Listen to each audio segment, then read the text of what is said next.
चलिए रुक करेंगे इस बीच आ रही बड़ी जानकारी का। महाराष्ट्र चुनाव को लेकर इस वक्त की बड़ी खबर। बीजेपी ने 99 उम्मीदवारों की पहली सूची की जारी। देवेंद्र फडणवीस को नागपुर साउथ वेस्ट से टिकट, राज्य बीजेपी प्रमुख चंद्रशेखर बावनकुले को कामठी से टिकट और मंत्री गिरीश महाजन जामनेर से लड़ेंगे चुनाव। मंत्री सुधीर मुनगंटीवार बलारपुर से चुनाव लड़ेंगे। तो बड़ी खबर सामने आ रही है। अपने 99 उम्मीदवारों की पहली सूची बीजेपी ने जारी कर दी है। 288 सीटों पर गठबंधन के तहत जो है चुनाव लड़ने वाली है बीजेपी। तो शिवसेना शिंदे गुट और एनसीपी अजीत पवार गुट के साथ महायुति गठबंधन के तहत जो है बीजेपी चुनाव लड़ रही है। 99 उम्मीदवारों की पहली सूची सामने आ गई है। सिद्धेश्वर कर्नाटक हमारे सहयोगी इस पर ज्यादा जानकारी के साथ जुड़े हैं।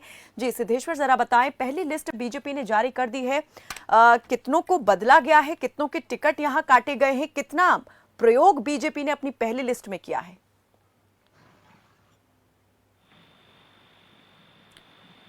सिद्धेश्वर, मेरी आवाज मिल पा रही है आपको?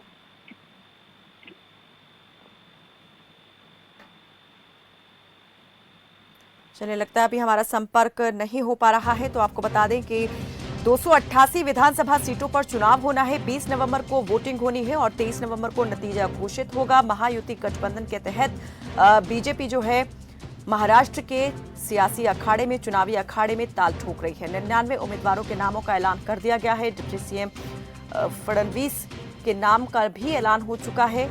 और तो सिद्धेश हमारे सहयोगी इस पर ज्यादा जानकारी के साथ जुड़े हैं। सिद्धेश, आवाज मिल पा रही है मेरी आपको? जी, अब मिल पा रही है। जी सिद्धेश, जरा बताएं, पहली सूची बीजेपी की जारी हो गई है। 99 उम्मीदवारों के नामों का ऐलान, कुल 288 सीटें हैं। महायुति गठबंधन ये चुनाव जो है साथ में मिलकर लड़ रहा है। तो जो पहली लिस्ट बीजेपी ने जारी की है उसमें किस हिसाब से उम्मीदवारों को जो है मैदान में उतारा गया है, कितनों को बदला गया है, कितनों के टिकट काटे गए हैं, क्या प्रयोग हुए हैं इस लिस्ट में? देखिए, सबसे पहली बात कही जाए कायनात, तो 288 सीटों में से आज भारतीय जनता पार्टी ने अपने खेमे में से 99 सीटों के नाम जाहिर किए हैं। कुल मिला के अगर बात की जाए तो भारतीय जनता पार्टी के साथ मुख्यमंत्री एकनाथ शिंदे की शिवसेना और अजित पवार की राष्ट्रवादी कांग्रेस पार्टी भी है। मुख्यमंत्री एकनाथ शिंदे की शिवसेना को कितने सीट दिए जाते हैं ये तो हमें अभी खैर पता नहीं है, और अजित पवार को कितने सीट दिए जाते हैं ये भी हमें पता नहीं है। लेकिन खुफिया जानकारी यह है, बीजेपी ऑफिस से हमें पता चल रहा है कि कम से कम भारतीय जनता पार्टी को 150 से ज्यादा सीट और 160 से अंदर सीट मिलने वाले हैं, जिसमें से आज 99 नाम बाहर आए हैं। भारतीय जनता पार्टी ऐसी महाराष्ट्र में आज के दिन तो पहली पार्टी है जिसने अपनी लिस्ट जारी की है, और पहली पार्टी जिन्होंने 99 नाम, पूरे के पूरे 99 नाम बाहर लाए हैं। सिद्धेश, अभी अपने गठबंधन सहयोगियों के साथ भले ही तय ना हुआ हो कि कितनी सीटें उन्हें देनी है, लेकिन बीजेपी कितनी सीटों पर चुनाव लड़ना चाहती है 288 में से? कम से कम 150 से 160 बार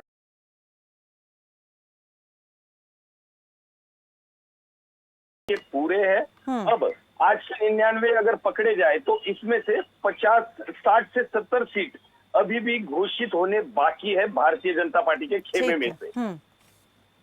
आगे अगर आपको आज बताया जाए तो सबसे बड़ा नाम देवेंद्र फडणवीस है जो नागपुर से लड़ रहे हैं। चंद्रशेखर बावनकुले है जो कामठी से लड़ रहे हैं। ये आज कई ऐसे नाम है जो पहले विधायक है, भूतपूर्व मंत्री है।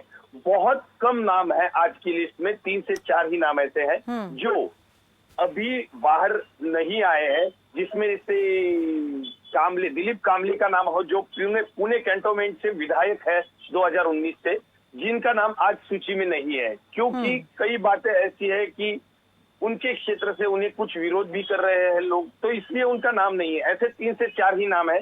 आज पहले 99 नामों में से 12 महिलाओं को भी वापिस एक बार लाया गया है, जिसमें माधुरी मिसाल हो, भूतपूर्व मुख्यमंत्री अशोक चौहान की बेटी श्रीजया चौहान हो, मेघना बोर्डीकर हो, श्वेता महाले हो। ये नाम पहले विधायक पद के लिए थे, पहले विधायक थे, जिसमें आज श्रीजया चौहान को पहली बार टिकट दिया गया है और वो पहली बार नांदेड़ से विधायक बनने की कोशिश करने वाली है। जी सिद्धेश्वर, अगर देखा जाए तो महायुति गठबंधन के बीच सीट बंटवारे को लेकर सहमति बन जाए, इसे लेकर के बैठकों का दौर जो है वो भी तेज देखा जा रहा है। बीते रोज भी गृह मंत्री अमित शाह के निवास स्थान पर बैठक हुई है। महाराष्ट्र से जो दिग्गज हैं वो इसमें शामिल हुए थे, दोनों डिप्टी सीएम इस बैठक में पहुंचे थे।